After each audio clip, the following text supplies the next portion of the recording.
सपोजिस के में क्या हाल। तो दुनिया के सबसे अमीर आदमी इलॉन मस्क ने 44 बिलियन डॉलर देकर दुनिया के one of the most famous social media platform Twitter को खरीद लिया है। और खरीदते ही इलॉन मस्क ने सबसे पहला काम किया ट्विटर के सीईओ पराग अग्रवाल को जॉब से निकालने का। साथ ही साथ ढेर सारे और एम्प्लॉयज़ को फायर कर दिया ट्विटर से। इलॉन मस्क ने दावा किया है कि ट्विटर अब एक आज़ाद चिड़िया बन चुका है। यहाँ अब सबको और ज़्यादा बोलने की आज़ादी मिलेगी। In simple language let me tell you what happened. Twitter जो एक पब्लिक सोशल मीडिया कंपनी थी वो अब इलॉन मस्क प्राइवेटली ओन करेंगे। उनके खुद के शब्दों में उनके दो सबसे बड़े एजेंडा हैं। एक कि ट्विटर को फ्री स्पीच से भरा प्लेटफॉर्म बनाएं और दूसरा बायसेस को ट्विटर से ख़त्म कर दें।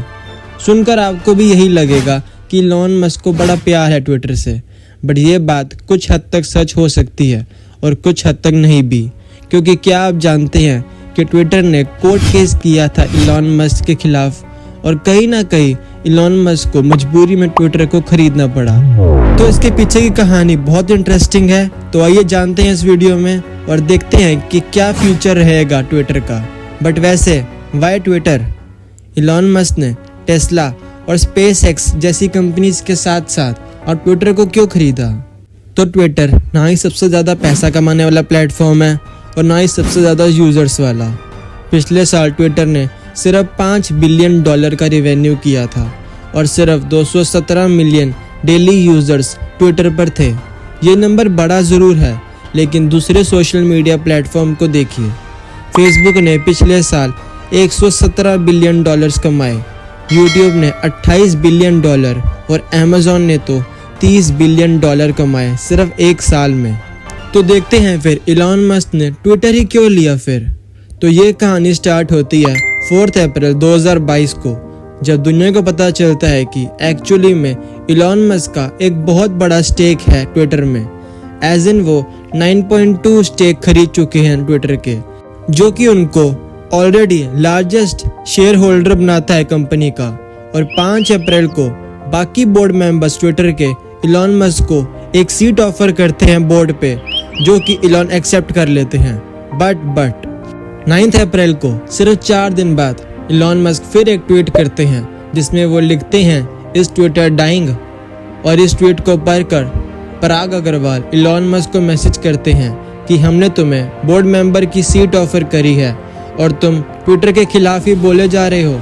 और इलॉन मस्क फिर लिखते हैं कि I am not joining the board, मैं बोर्ड नहीं ज्वाइन कर रहा। और थोड़े टाइम में ही वो क्लियर कर देते हैं कि ट्विटर को वो एक प्राइवेट कंपनी बनाना चाहते हैं। बट यहाँ आप सोचोगे कि इनकी चैट्स पब्लिक कैसे हुई। तो जब ट्विटर ने इलॉन मस्क पे केस फाइल किया था तो कोर्ट की फिलिंग के दौरान इनकी चैट्स पब्लिक की गई थी, जिसकी बात हम आगे करेंगे। तो इलॉन मस्क क्लियर कर देते हैं कि वो ट्विटर को एक प्राइवेट कंपनी बनाना चाहते हैं। तो ट्विटर के बोर्ड मेंबर्स इस ऑफर को एक्सेप्ट कर लेते हैं, बट साथ में कुछ कंडीशन भी रखते हैं कि इलॉन मस्क डीलिंग के दौरान ट्विटर के किसी एम्प्लॉय को कुछ बुरा नहीं कह सकते। और अगर इलॉन मस्क ये डील सिक्योर नहीं कर पाते तो उनको $10 बिलियन की पेनल्टी देनी पड़ेगी। लेकिन 13 मई को इलॉन सर को बायर्स रिमोर्स हो जाता है, मतलब फीलिंग ऑफ अनहैप्पीनेस कि वो कोई गलती तो नहीं कर रहे ट्विटर को खरीद कर वगैरह वगैरह। और इस दौरान वो इस डील को होल्ड पर डाल देते हैं, ये कहकर कि ट्विटर यूज़र्स में सिर्फ 5% बॉट है, लेकिन उनको लगा कि ट्विटर पर 20% बॉट है, तो उनके साथ धोखा हुआ है। ये कहकर वो एक बैक स्टेप ले लेते हैं। और इसी बीच पराग अग्रवाल और इलॉन मस्क की ट्विटर पर लड़ाई हो जाती है, जिसमें इलॉन मस्क पराग अग्रवाल को एक शिट वाला मैसेज भेजते हैं। बट 3 अक्टूबर 2022 को इलॉन मस्क को लगता है कि $10 बिलियन का फाइन देने से अच्छा है वो ट्विटर को खरीद ही ले।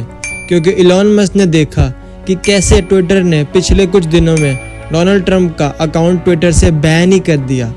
तो अगर उन्होंने भी कुछ ऐसा ट्वीट किया जिससे उनका भी अकाउंट बैन हो गया तो टेस्ला की तो पूरी मार्केट ही कोलैप्स हो जाएगी। एक एग्जांपल से समझाता हूँ।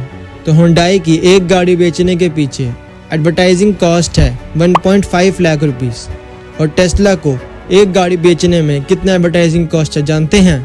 20 रुपये। क्योंकि इलॉन मस्क के 8 करोड़ से ज़्यादा फॉलोवर्स हैं ट्विटर पे, जिसको वो बहुत इंटेलिजेंटली यूज़ करते हैं टेस्ला की फ्री मार्केटिंग और पब्लिसिटी के लिए, जिसके कारण टेस्ला की एडवर्टाइजिंग कॉस्ट ही नहीं है कुछ।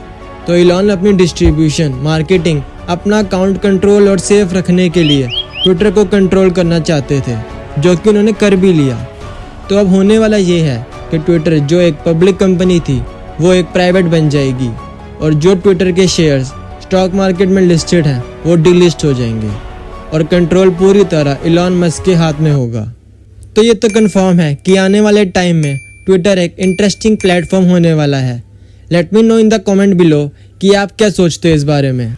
और अगर आप भी 20s की एज में सक्सेसफुल और रिच बनना चाहते हो तो मेरी इस वीडियो को ज़रूर वॉच करना, और लाइक शेयर सब्सक्राइब कर देना चैनल को। तो I will see you in the next video. Bye bye, Tata.